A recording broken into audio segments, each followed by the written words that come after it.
Tiempo de entrevistas con Ernesto Lucero. Son tiempos difíciles los que corren hoy. Decir esto cuando todos vivimos una época asignada por la calamidad de una pandemia que cobra vidas y siembra miserias por todos los rincones de la tierra, es decir casi una verdad de perogrullo, un lugar común.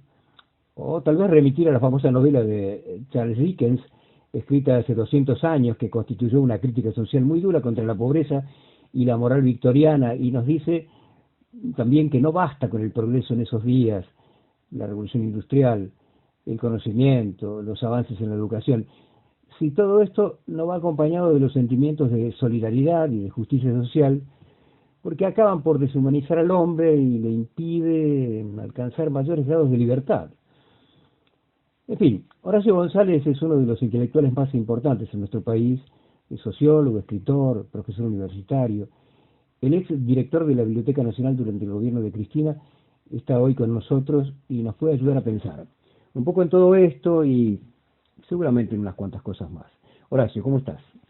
Bueno, ¿qué tal, Ernesto? ¿Cómo andás? Siempre las presentaciones me obligan a aclararlas, pero después no lo hago. A ver, ¿cómo es eso? Bueno, es quiénes somos, ¿no? Quiénes somos en un mundo que aún no teniendo ninguno de los problemas que es difícil pensar que alguna vez no los hubiera habido. La idea de trazar un itinerario, dejar una huella en el mundo, es una idea permanente que surge con estas palabras u otras a cualquier persona. Mucho más surge cuando se pronuncia la palabra calamidad, como vos acabas de hacer. Y en ese sentido se abren debates que son debates, yo los llamaría filosóficos con el uso habitual de esa palabra, pero cada uno participa con su propio repertorio. No hay nadie que no esté hoy pensando en cuestiones últimas, ¿no? Cuestiones últimas serían las cuestiones de la muerte. Dicho así suena de una manera desagradable, no tiene un respaldo filosófico mayor, dicha al pasar, y efectivamente sería mejor no pronunciarla, pero aún no pronunciándola, la cuestión de la finitud de lo humano, que se da de cualquier manera, y sobre eso hay mucho escrito, mucho pensado. En los tiempos que podríamos llamar de la peste, si lo queremos decir más literariamente, o de la pandemia, para decirlo más científicamente, evidentemente cada uno está pensando sobre su propia estadía en el mundo. Es un mundo donde reinan las estadísticas, sobre las estadísticas de los que van cayendo, no por muerte natural, sino por el efecto de un microbio, o de un bacilo, o de un virus, que trastoca todas las relaciones tal como las conocíamos. La vida cotidiana se ha transformado y hay expectativas que comenzaron en la primera época del virus, que eran expectativas incluso que para algunos llegaban a derruir las bases del capitalismo. Eso se ha demostrado que era una de las tantas utopías que con razón visitan a la humanidad cada tanto y cada vez con más fuerza, pero efectivamente lo que está pasando es que hay una contrautopía, que es el fortalecimiento de todos los organismos, organizaciones, corporaciones y formas del mercado que se basan en nuevas tecnologías de relación.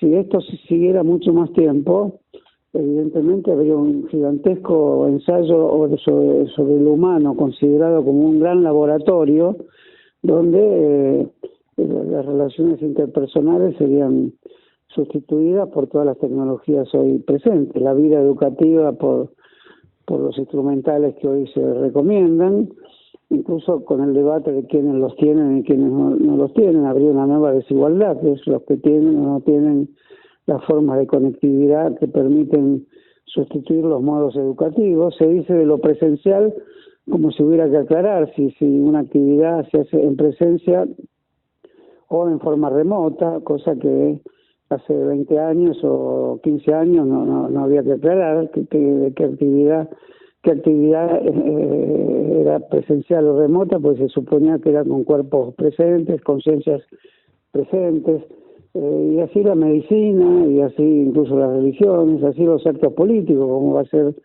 el del 17 de octubre de aquí a poco.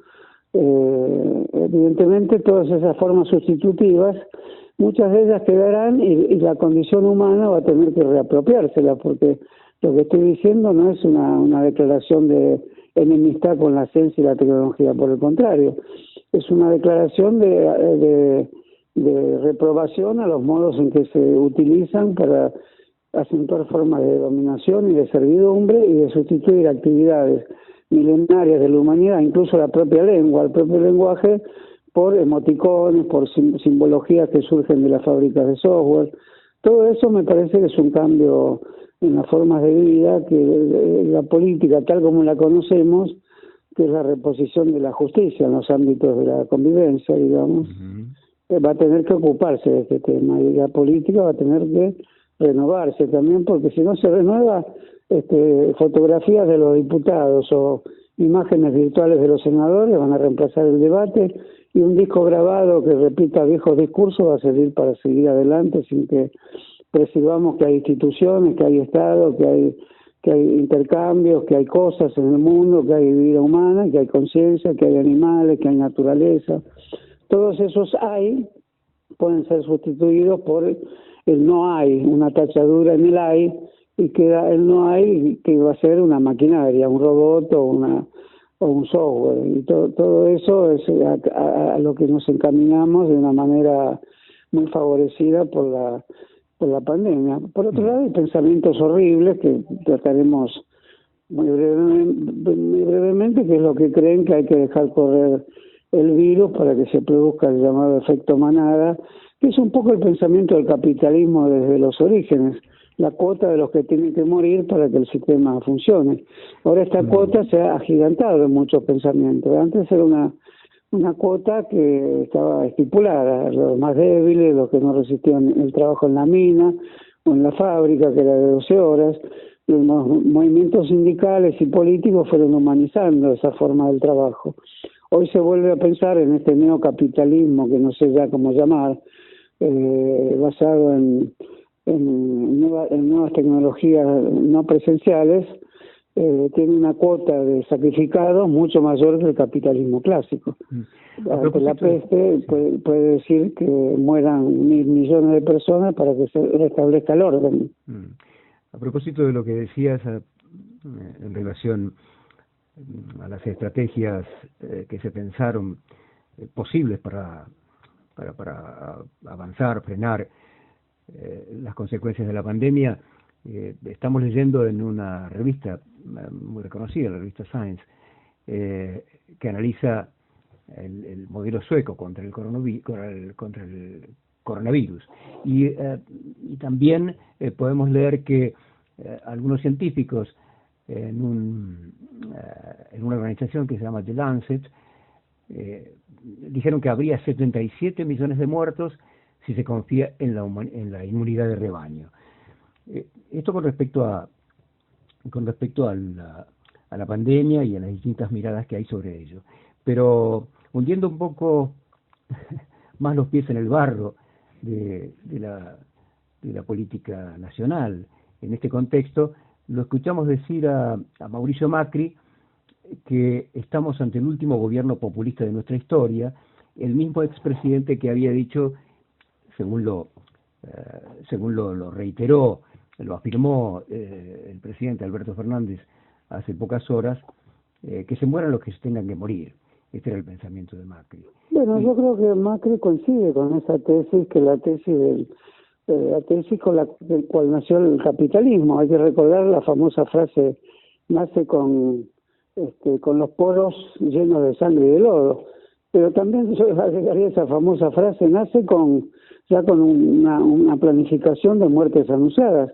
Solo que el capitalismo racionalista liberal de los orígenes, digamos, con el empresario vinculado al empresario que pensaba que sus ganancias en la tierra le daban la salvación en el cielo, eran cálculos de menor cuantía, eran cálculos que poco a poco el movimiento sindical, las luchas sociales, hasta pudieron haber suavizado, digamos, hasta llegar a la versión capitalista de un Keynes o del estado de bienestar, es decir, con sindicatos y fuerzas sociales y procesos democráticos funcionando dentro de un capitalismo que tenía sus equilibrios producidos precisamente por esas modalidades de la lucha redistributiva. Como eso hoy está en baja, está funcionando por Zoom, digamos así, y tiene poca efectividad, y los gobiernos efectivamente democráticos con sensibilidad social son una absoluta minoría en la Argentina, y cuento entre esa minoría al gobierno de Alberto Fernández. Entonces los instrumentos para trabajar en la cuestión de lo humano, en cuanto que lo humano es el sujeto de la historia y es aquello que no merece el cómputo de muertos para que se haga funcionar un sistema impersonal que enriquece a una minoría de la población mundial y dejando el resto en la penumbra, en la servidumbre o en una casa en tierras ocupadas hechas con plásticos y viejas chapas. Entonces esa situación, que es una situación de catástrofe, es una situación extraordinaria y abismal, no tiene hoy un pensamiento político en el mundo, digamos, capaz de responderle. No lo es la tradición socialista, que ha quedado muy derrotada, la tradición socialdemócrata mucho menos, porque en muchos casos aceptan el veredicto final de este capitalismo financiero, y si lo critican no tienen instrumentos reales para detener una marcha insaciable, que es la marcha de la finanza, que es un bólido que parece no estrellarse nunca contra ningún obstáculo y acumula medios de comunicación, acumula latifundios, acumula sentencias judiciales. Es un modo de acumulación que no es solo económico, acumula símbolos, y entre los símbolos que acumula son los símbolos de la vida, que es como una plusvalía que se le retira a quienes quedan entrampados o quedan sancionados por el rango estadístico de los que tienen que morir.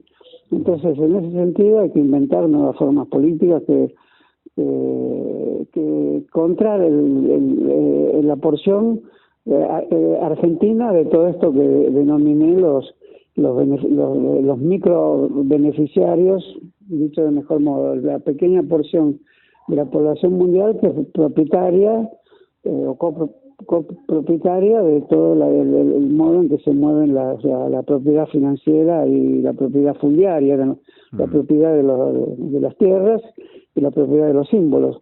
Y en ese sentido el macrismo es el destacamento avanzado que tiene la Argentina de esta misma política, que está en España, está en Bélgica, está en Francia, está en todos lados, con distintos matices, porque las naciones aún importan, pero puede llegar el momento en que las naciones no importen más, que de la Argentina importe el litio y el petróleo y sea una región trazada en relación al modo en que se constituyó con las provincias, con el federalismo, con todas las críticas que uno puede hacer, sino se va a constituir en términos de la explotación económica que le toque a la Argentina, las aguas del acuífero guaraní, el litio de Santiago del Estero y de Bolivia y el petróleo de Vaca Muerta o de donde sea. Y en ese sentido las viejas instituciones están todas debilitadas, entre ellas cuento a la institución nacional, la nación-estado que surge del siglo XVIII, ante lo cual no hay solución mejor, porque pongámonos en anarquistas o como,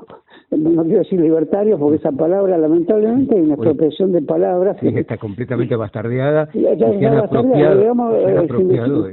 Totalmente, porque un movimiento que se siente fuerte y que camina en son del triunfo, comienza a apropiarse palabras. Por eso hay que tener mucho cuidado y es necesario llamar al gobierno, al que uno apoya, pero también hacerle ver que están tomando medidas sobre la base de una cierta escasez de voluntad de ir al frente con más energía respecto a esto que está pasando, que es muy grave. Entonces también hay que señalar al gobierno de qué modo están procediendo factores muy destructivos de la propia institucionalidad estatal. El pueblo argentino, digamos, esta noción que es bastante evasiva, porque hoy tampoco, por más encuestadores que haya y que digan tal porcentaje, tal otro, ¿vos podés creer realmente que hay alguien que sepa exactamente qué piensan todas las personas que están en su casa o que quedaron sin trabajo o que votaron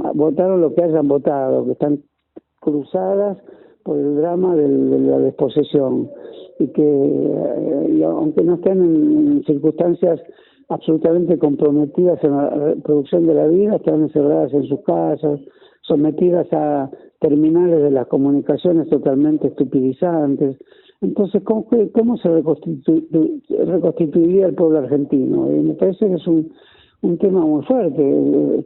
La gente que sale a apoyar a Macri, a Patricia Bullrich, a Lombardi, yo no esperaba ver ese espectáculo, y que además sale desconociendo el peligro real que entraña el virus. Es decir, hay pensamientos que ya no se basan en correlaciones con formas de la realidad que implicaba la vieja política que todos hicimos, respetamos, la política con ideas, la política con proyectos, porque trazan destinos para sus propias vidas totalmente sorprendentes, algunos basados en las ciencias ocultas, en abstracciones que no tienen ninguna justificación, alimentadas por personajes que tienen un itinerario oscuro en la vida nacional, como Patricia Bullrich, o un Macri que es capaz de recitar el catecismo más elemental, que porque uno antes pensaba los presidentes, hasta incluso Menem, con cierta gracia y una discursividad.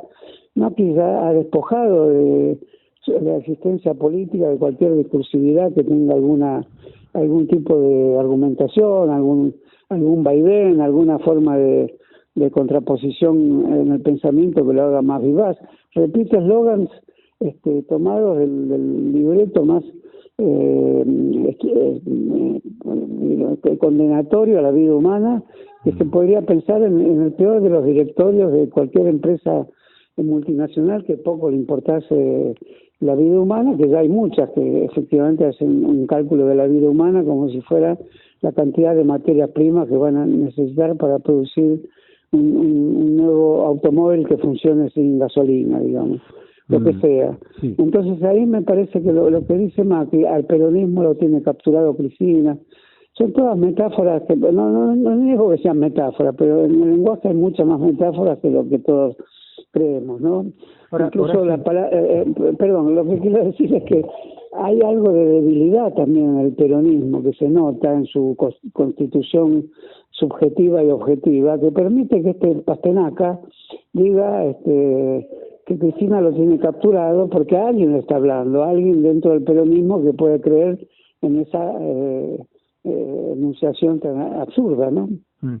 Sí, y precisamente a propósito de esto yo pensaba, se ha puesto mucho el acento, digo, desde el gobierno, desde los funcionarios, incluso de más alta jerarquía del gobierno, se pone mucho el acento en Macri, en Patricia Bullrich, en algunos de estos actores, que obviamente hace muy poco tiempo estuvieron a cargo de la administración pública del país y lo devastaron. Pero yo me pregunto,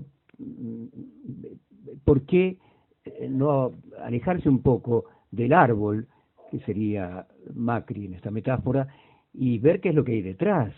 Es decir, detrás está, es mi perspectiva, es mi reflexión, el poder económico, ese que siempre está en condiciones de generar nuevos actores para que tomen el lugar de Macri. Macri puede desaparecer, en el lugar de Macri va a aparecer otro u otra. No, eso es muy probable que ocurra, pero yo ahí te voy a decir dos cosas. Una, que es probable que ocurra porque Macri es un personaje que puede ser inviable para cualquier esquema que se trace de sustitución de Fernández por la vía que sea, ¿no? Porque en realidad, como no respeta instituciones ni elecciones, la frase de Trump les cabe perfectamente bien. Si triunfa el otro, no lo reconozco. De modo que estamos en esa situación desde el punto de vista de los viejos sistemas de representación política inventados hace 3 o 4 siglos. Pero al mismo tiempo te diría que estos personajes que no son tampoco creíbles para quienes no te sabría decir quiénes también. Evidentemente hay una coalición de grandes. La prueba es la que no sabemos bien cómo llamarlo, es que Macri mismo lo llamó el Círculo Rojo.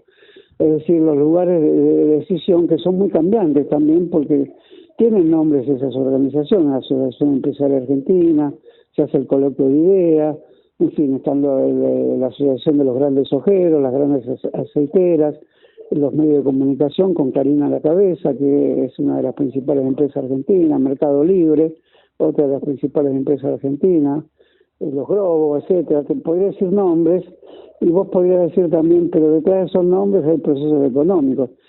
Claro, siempre los hay, evidentemente, pero los procesos económicos de por sí precisan el lenguaje humano, la figura humana y construir su avatar. Vamos a decirlo con la palabra que quedó incrustada incómodamente en nuestro lenguaje de estos días. El avatar de estos grandes tenedores de la decisión política, como bien dijo Cristina alguna vez, el gobierno nacional elegido por el pueblo y las instituciones representativas republicanas pueden ser cifra que se pone al azar, pero pueden ser el 25% del poder que tiene la institución visible de la representación pública. Todo lo demás son los grandes juegos financieros, el que decide la corrida bancaria, el que decide no liquidar los dólares de la exportación, el Monsanto con su semilla transgénica. En fin, todo eso supone que hay estados que estados que tienen incluso sus propias guardias policiales, tienen sus pedagogos, sus asesores, tienen sus obras, sus médicos, sus obras sociales. Hay procesos paraestatales producidos por el juego económico más concentrado en la Argentina, es decir, llamémoslo capitalismo financiero para ser más clásicos. Ahora, ¿eso no te parece que precisa rostro? El rostro humano es absolutamente imprescindible. En el rostro hay algo misterioso también. Fíjate que el rostro de Macri cambia toda esta serie de los rostros en la Argentina, porque es un rostro limpio, un rostro diseñado sin gracia, digamos, es un rostro insípido, digamos, con una risa burlona permanentemente. No se le borra esa sonrisa del que cuando uno camina distraído te pone el pie para que te tropieces, o el que te hace una burla tonta en el recreo del Cardenal Newman. Eso debería ser él, el que hacía las burlas más estúpidas y a veces peligrosas a su compañero del recreo en el patio. Entonces el rostro realmente interesa. Todos los demás rostros, digamos, el rostro de Fernández es un rostro preocupado, un rostro angustiado. El de Cristina es un rostro pensativo y también está cruzado por creo que por un abismo también, es un velo abismal que lo cruza. El rostro de Perón, un rostro con granos, un rostro granulado, su ironía era visible, ¿no? Ironía cachadora en el sigilo para hacer quedar mal a los demás. Tenía una ironía y un sarcasmo perfectamente ubicables desde el punto de vista de un cierto saber popular. Pero por eso te quiero decir ante lo que dijiste, no para refutarte la idea de que hay fuerza, todos sabemos, todos somos hijos de esa idea, de que hay una determinación en los grandes intereses, pero se precisa ese rostro. Yo creo que el de Macri ya no lo precisa, es un rostro inadmisible, pero como no hay otro, cuando habla Macri está hablando el predecesor de ese otro rostro que quieren que aparezca, y habla con un personaje que Morales Solá también tiene un rostro, como todos lo tenemos, y yo diría que sale de una suerte de bruma, como si fuera una bruma detrás de alguna iglesia herética, pero que bueno, este no es el caso, es TN, Clarín, es el Canal 13, y que ya con ese rostro que tiene de inquisidor, de personaje que en algún momento hizo preguntas un poco más elaboradas y que ahora acepta, humillándose, aceptar que le conteste un personaje que es absolutamente chato, absolutamente plano, absolutamente sin arrugas, absolutamente sin manchas en el rostro, con un rostro unánime y sin signos de ninguna elocuencia, que efectivamente puede llegar algo así, o él mismo, si las cosas se dan de una manera tan impropia, tan contraria a la que pensamos, porque efectivamente está representando fuerzas mundiales, está representando a los que dicen que se mueran los que tienen que morir, está representando la indiferencia política por los que sufren, está representando el fin de la cultura humanística, el fin de la producción, hecha bajo la forma que fuera, incluso bajo la vieja explotación social, pero esto es mucho más que la vieja explotación social. Esto es mandar a la muerte a muchas personas. Esto es una forma de vida totalmente ligera, liviana, totalmente despojada del esfuerzo por el pensar contra uno mismo también, que es lo que de vez en cuando tenemos que hacer para evitar creer que nuestras respuestas y nuestros pensamientos están ya implantados de una manera verdadera, imposible de ser refutada ante todos los otros que nos rodean.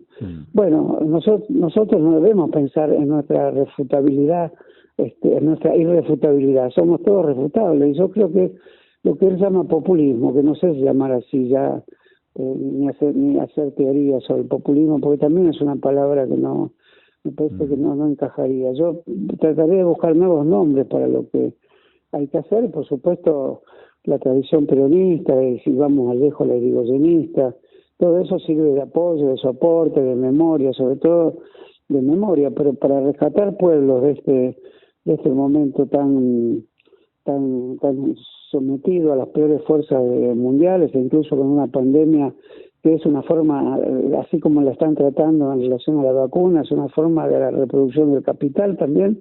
Entonces precisamos una nueva imaginación política de la Argentina, y eso es lo que no, esa materia prima es la que está escasa, ¿no? No puedo dejar de preguntarte por algo que te tuvo a vos, en algún sentido, en el centro de la escena, de una escena crítica. Digo, se refiere al voto argentino ante el Consejo de Derechos Humanos de Naciones Unidas, el voto apoyando el informe Bachelet sobre la situación en Venezuela y las supuestas violaciones, gravísimas violaciones a los derechos humanos que se cometen en el país que hoy gobierna Maduro. Borón, Atilio Borón, Alicia Castro, Artemio López, José Pablo Feynman, vos, entre otros nombres, Claudia Roca, de la Asociación Americana de Juristas, que estuvo inspeccionando Venezuela, de quien le hicimos un extenso reportaje, en el que ella, integrando un grupo de varios, de muchos abogados, de 8 o 9 miembros más, de juristas brasileños, mexicanos, uruguayos, argentinos, incluso algún italiano, refutó el informe Bachelet. Bueno, pero digo, hubo críticas, y entre las críticas que te alcanzaron a vos, había un denominador común que señalaba, bueno, lo dijeron algunos periodistas, incluso periodistas que no pertenecen a la órbita de los medios hegemónicos, que se preguntaron si era la situación de Venezuela, un motivo suficiente como para rasgarse las vestiduras. A mí me gustaría saber qué pensás de esto, porque efectivamente la situación económica, sanitaria, terrible por la que atraviesa nuestro país, representa una cuestión mucho más importante que cualquier otra. Pero de ahí a pasar a considerar como una trivialidad, como algún dirigente también del Frente de Todos se refirió a esto diciendo que era un exceso de creatividad hacer una crítica respecto a esta posición de la Argentina sobre Venezuela. ¿A vos qué te parece? Me gustaría... Mira, es parte del problema muy antiguo de la política. Y cuando uno hace mala política, digamos, ese personaje está en todos lados, por supuesto abunda en lo que podemos llamar macrismo, como se llamen esas cosas, que los nombres van a ir y venir. Pero me preocupa que ese tipo de político también haya dentro del gobierno o dentro de los que apoyan al gobierno, que es proclamarse como que es él el que sabe lo que le interesa al pueblo. Eso no existe eso.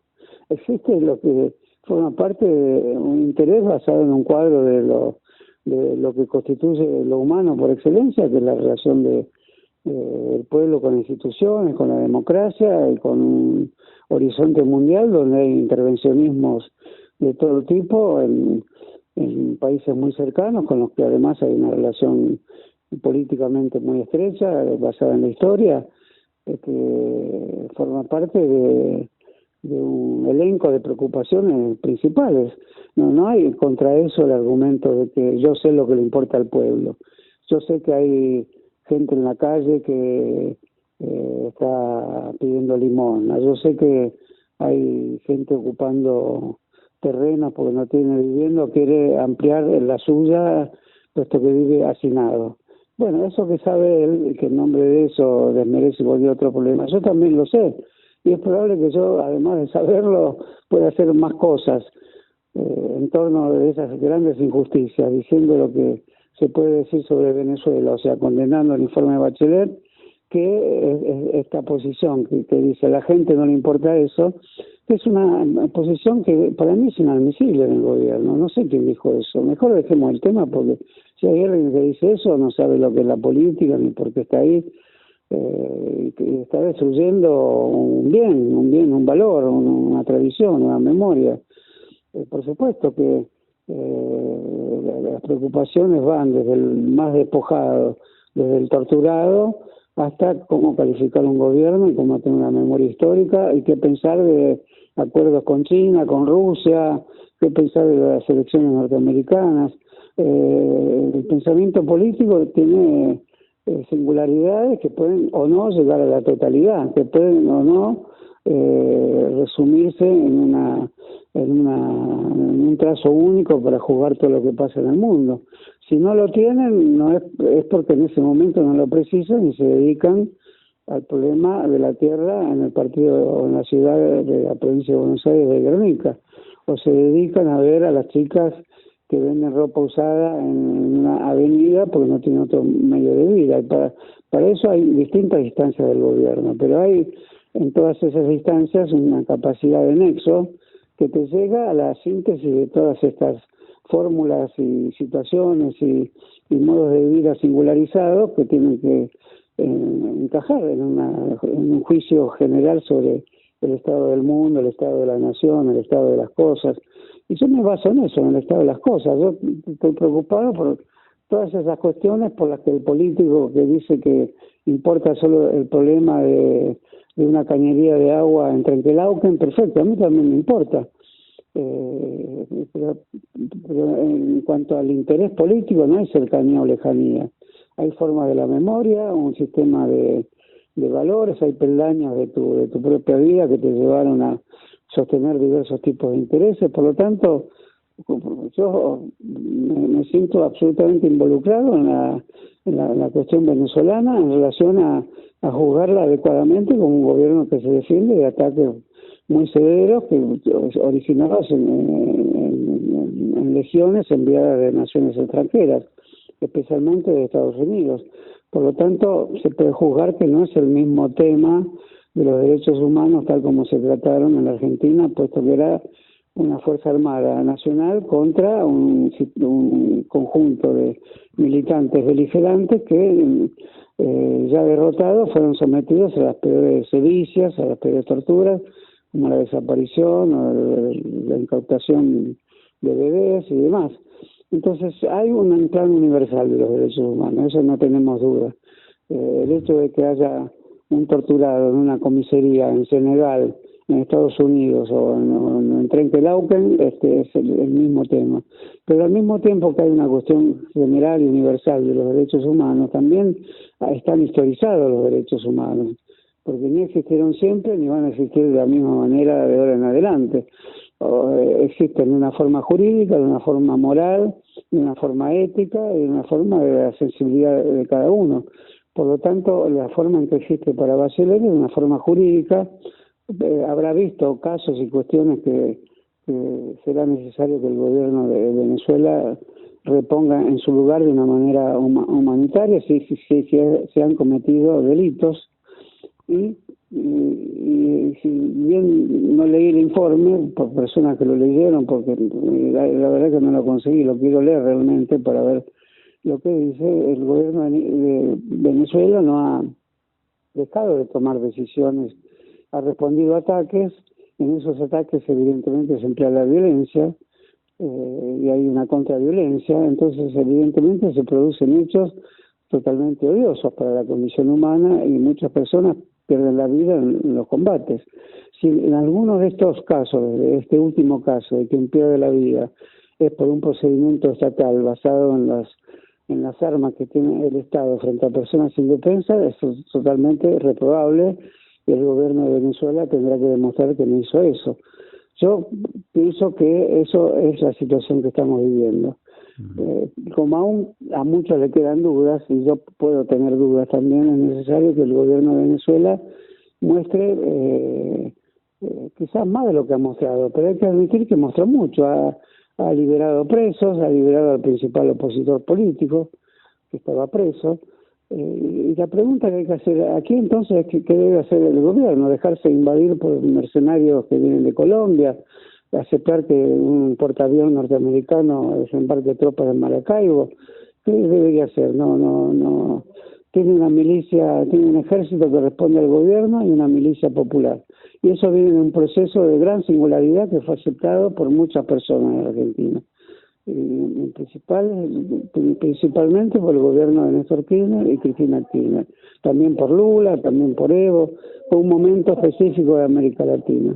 ¿Qué se tiene que hacer ahora? Olvidarse que hubo ese apoyo, olvidar que hubo un momento particular en América Latina donde lo de Chávez era recibido como muestra de un gran ingenio, el presidente que cantaba boleros y al mismo tiempo que tomaba medidas esenciales sobre el petróleo, sobre la socialización de bienes que debían pertenecer a la propiedad social.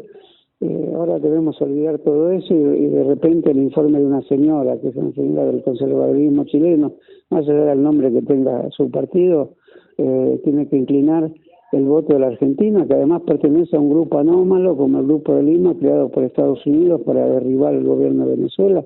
Son demasiados hechos como para que, además de que me importe el modo de vida tan empobrecido en que vive la gente, además de eso, que me importe también la situación de Venezuela en relación al pobre papel que ha hecho la Cancillería. Y diciendo esto, que digo también lo siguiente: respeto mucho a Alberto, respeto mucho a Felipe Solá. No estoy hablando en contra de eso, no es mi profesión hablar en contra de un gobierno que está en el radio. Lo que me surge espontáneamente como algo que apoyo, porque percibo perfectamente cuáles son los peligros que también corre este gobierno. Pero me pregunto si, basados en análisis y reflexiones que también pueden hacerse más allá del peligro que corre el gobierno, acosado por la ultraderecha argentina, por la derecha, por las grandes corporaciones, si no hay un lugar también para tener estas reflexiones, y si al tenerlas no se defiende mejor el gobierno argentino que acatando el dictamen de ese grupo que se reúne en la ciudad de Lima, específicamente organizado por la política exterior norteamericana. Es decir, no se defiende mejor el gobierno retomando en sus manos la capacidad soberana de decidir sobre una política latinoamericana que en el futuro sea mucho mejor que esta pobreza espiritual que vemos por todos lados en todos los países latinoamericanos. Lo que se objeta, entre otras cosas, Horacio, es la actitud de algunas personas, en este caso, los que han criticado el voto argentino acompañando al informe Bachelet, porque son inorgánicos, porque actúan como francotiradores, y de esta manera se dice abierta o implícitamente que son funcionales a los enemigos del gobierno, que son funcionales... Bueno, pero no hagas esas preguntas. Es un pensamiento que no cabe. Ese pensamiento lo escuché en tantas personas. Pero no son mis preguntas. No, ahora sé que te representás a los que dicen eso. Hay muchos que dicen eso. No sé qué es hacer el juego a la derecha. Si me voy a poner a decir... Yo tengo claro cómo son las cosas del mundo, perfectamente he estado en muchas situaciones también teniendo que tomar decisiones, por supuesto, en ningún plano que afecte a la política mundial, pero sé que es hacer el juego a alguien, y sé también que es en nombre de ese pensamiento tan banal, no quedarse inmovilizado y quieto, porque cualquier cosita que hagas es reaprovechada y tenida en cuenta a su favor por quienes efectivamente actúan de por sí sin necesitar que tu opinión favorable a Venezuela. La verdad que no, y no hablo en forma personal, hablo pensando en el gobierno. ¿Vos crees que si el gobierno hubiera votado como votó México, hubiera cambiado la situación de la negociación con el fondo? Y si hubiera cambiado para bien, hubiera entusiasmado. Yo voy a apoyar al gobierno, voy a convertirme en un avatar el 17 de octubre. Es ridículo, pero me voy a convertir en un avatar porque apoyo al gobierno. Pero lo apoyaría mucho más realmente si hubieran hecho cosas vinculadas a una estirpe, a un linaje, a una memoria. Esa memoria latinoamericana pasa por la alianza que hubo entre Brasil, Venezuela, Bolivia, Argentina, Ecuador, que va a quedar como un bloque, como una burbuja de esa capacidad rememorativa, y a partir de ahí se genera una razón reconstructiva de todos estos espacios históricos que no se forjarán de una manera más elevada si por el temor recóndito que sea nos pasamos viendo a ver si dice cualquier cosita que aproveche Tinelli, Bonelli o no sé, o quien sea, o cualquier persona terminada en Eli. No, yo no pienso así. Pensar así es quedarse maniatado, ¿no? Nuestro colega... Y además, propondría que se elimine del lenguaje político la idea de estás haciendo el juego a... Porque eso es una, digamos, no sé, es jugar un juego menor de la política, ¿no? Te decía que nuestro colega, digo, en la calidad de sociólogos, Artemio López también estuvo, también cuestionó el voto argentino, pero él lo dijo pensando incluso en una cuestión electoral. Dijo hay que respetar al núcleo duro del kirchnerismo, y dándote un poco la razón a vos en la duda que expresaste acerca de cómo saben qué es lo que piensan los argentinos y muchos argentinos. Bueno, en el caso de Artemio fue categórico, dijo que esto ponía, parece un voto anómalo proviniendo de un gobierno pretendidamente kirchnerista, y señaló que en el 2019 el kirchnerismo, el Frente de Todos, para satisfacer el conjunto de voluntades, palabras de Artemio, obtuvo 13 millones de votos, diciendo además que de esos 13 millones de votos, 10 son kirchneristas puros, un 30% de núcleo duro que acompañan, dijo Artemio, en cualquier circunstancia el liderazgo de Cristina. Bueno, sí, debe ser. Bueno, yo a Artemio lo quiero mucho. Es lo único que puedo decir, porque como lo quiero mucho, respeto sus encuestas. No me pasa con todos los encuestadores, por supuesto, porque Artemio las hace, además de con mucha gracia, las hace con mucho respeto a lo que es la técnica, la tecnología de las encuestas, ¿no? Y la hace con una intuición también que es necesaria para cualquier proposición rigurosa. El rigor sin intuición también no dudo de que haya solo rigor y no haya intuición. Y si no hay intuición en el rigor, también me parece que no va, porque las personas no responden siempre lo que piensan, temen ante el encuestador. Hoy también pensar algo sobre política se convierte en un horizonte de riesgo para las personas, además de que tener mucha ductilidad e intuición, además de instrumentos técnicos para... Creo que Artemio tiene todo eso, ¿no?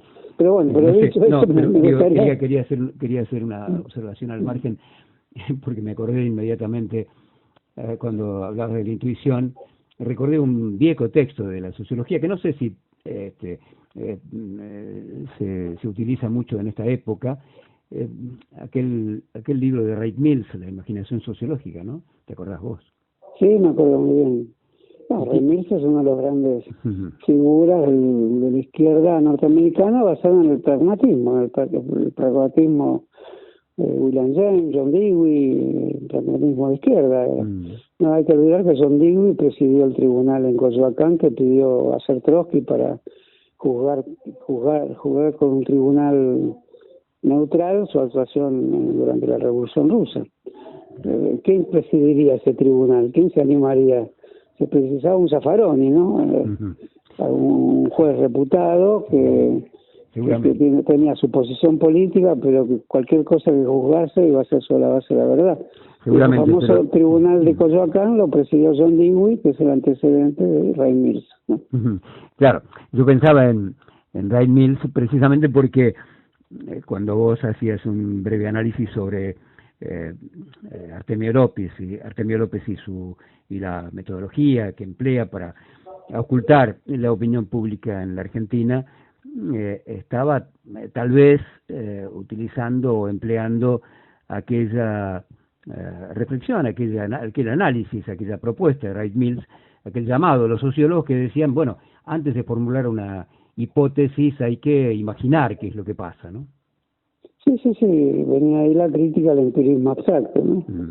Pero yo diría, mejor partir de que no sabemos qué piensa el pueblo argentino, porque hoy no hay una unidad garantizada por instituciones que podamos llamar pueblo argentino. Hay un montón de personas con barbijo andando por la calle y algunas de ellas levantan banderas argentinas de automóviles descapotables y circulan alrededor de el tótem máximo de la ciudad de Buenos Aires llamado Obelisco.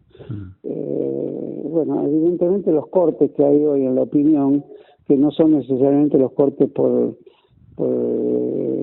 condición social, por forma de propiedad, por forma de vida, por salario, por ahorro, por trabajo, son cortes que provienen de cómo en esta situación inestable de la vida aparecen ideologías salvacionistas, milenarismos, personajes estrepitosos y desvaluados como Macri que pueden hablar y formular diagnósticos.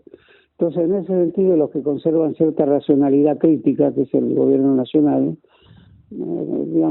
está compuesto por mucha heterogeneidad. Por supuesto que hay personas que medirán correlaciones de fuerza y dirán no le hagas el juego a tal, pero lo principal es no perder la autonomía de la palabra política, no perder la sensibilidad y la autonomía de la palabra política. Y eso es para que también lo convierta en una práctica el presidente, que convierta en una práctica su energía discursiva, que la tiene, pero no la usa suficientemente como para que quede claro que hay una latencia que puede resurgir nuevamente en la población argentina que apoye decididamente un gran proceso de transformación.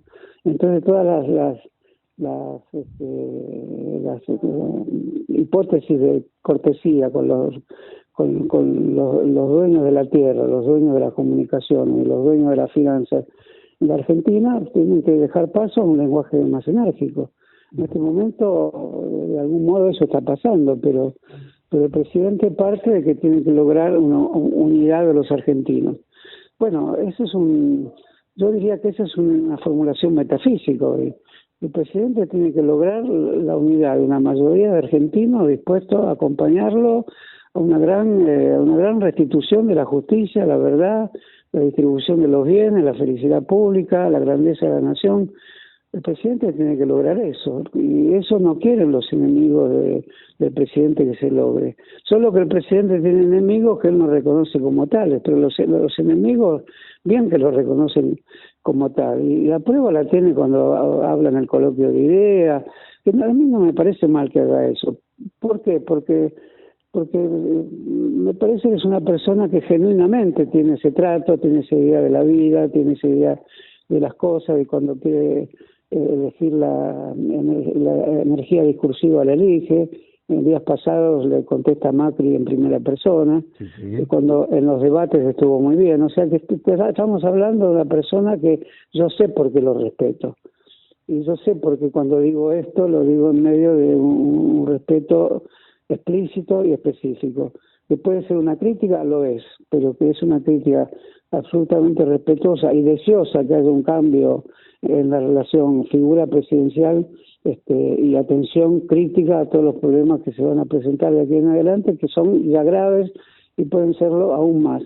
Y la otra cuestión es reformular o hacer explícita de una manera que quepa a la presente circunstancia histórica el papel de Cristina. No puede ser que muchos piensen que tiene que ocluirse, oscurecerse o relegarse a un plano meramente institucional. Si hay personas que de distintos pensamientos, incluso contradictorios, que dicen Cristina es mi jefa, uno es el secretario de Seguridad de la provincia, el otro es Aníbal Fernández, digo porque los escuché por televisión, Sí, a claro. ambos Sí, sí. decir eso. Bueno, eso significa algo. ¿Yo qué diría? Yo no tengo jefe ni jefa, no cultivo ese tipo de expresión, pero tengo ante Cristina un respeto mayor. Mi respeto mayor va hacia Cristina y mi expectativa mayor va hacia ella, sin excluir nada de lo que dije sobre Fernández. Es decir, yo voy a la dialéctica entre instituciones y figuras públicas como es la de Cristina, que condensan en sí un valor simbólico que no tiene algo que la iguale. Entonces, al mismo tiempo que no hay quien pueda igualar la figura presidencial de Fernández, que es el presidente soberano con decisiones propias y autónomas del país. Entonces, ese esquema tiene que ser de algún modo esclarecido para que Cristina también pueda hablar y no estar limitada a un silencio que uno comprende, porque está cuidando la unidad de este frente que es precario, porque efectivamente sobre esa precariedad está trabajando continuamente. Yo no digo la oposición, porque no es una oposición democrática, están trabajando todos los coraceros, los lanceros y los ametralladoristas de los medios de comunicación, de la finanza, de los bancos, de los corredores de bolsa, de los corredores de autos, en la autopista de la 9 de julio. A propósito, Horacio, de ese ataque que a veces que se ha visto con tanta virulencia en los últimos días, a propósito de los distintos acontecimientos que se fueron sucediendo, la marcha del 12 de octubre, etcétera. Pero quiero aprovechar estos minutos para alguna reflexión tuya sobre lo que se ha producido en las últimas horas a raíz de la creación de un observatorio en la órbita de la Defensoría al Consumidor, cuya presidencia ocupa Miriam Lewin. Hubo una cantidad enorme de reacciones a propósito de esto, pero yo quiero traer aquí para considerarla con vos, la de alguien que se ubica por voluntad propia y también suele ser reconocido así desde afuera como alguien del centro, ¿no? Alejado de los Lanata o de los Eduardo Feynman, para citar a dos comunicadores que están digamos muy en un extremo de la crítica por derecha. Lo escuché decir a este periodista que voy a mencionar ahora, a Luis Novarecio, a propósito de la creación de este observatorio de Novio, algo que quiero contarlo con absoluta literalidad. Dijo Novarecio: el que tiene la responsabilidad de instalar el tono del diálogo es el gobierno. ¿Qué tiene para decir Miriam Lewin sobre lo que dijo Santiago Cafiero?, se preguntó. Y más adelante se refirió a la creación de este organismo, el Novio, que para ellos, en su análisis, estaría encargado de analizar lo que se dice en los medios de comunicación. Es mucho más complejo, y ya Miriam Lewin lo ha aclarado con precisión, pero parecen no prestarle atención. El presidente, dijo Novarecio, contestándole a Mauricio Macri, ¿da para ese discurso en este momento de tanto enojo? Vamos a tener 1 millón de contagiados de coronavirus, estamos adelante en el ranking de países, afirma, con mayor número de contagios y tenemos la peor economía del planeta. También insiste con esto, con un nivel de inseguridad fenomenal. ¿Da que jueguen al odio?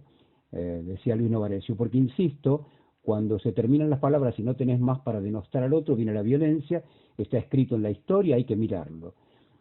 Y más adelante dijo, ojalá el presidente retome el lugar del consenso, porque ya sabemos lo que pasa con el discurso de amigo-enemigo. Lo vimos con Cristina, lo vimos con Macri, y ya sabemos cómo termina esto, con el 50% de pobreza, con la inflación histórica más alta del planeta, y nos codeamos con los países africanos, dijo él. ¿Eso dijo quién? Novarecio. Luis Novarecio.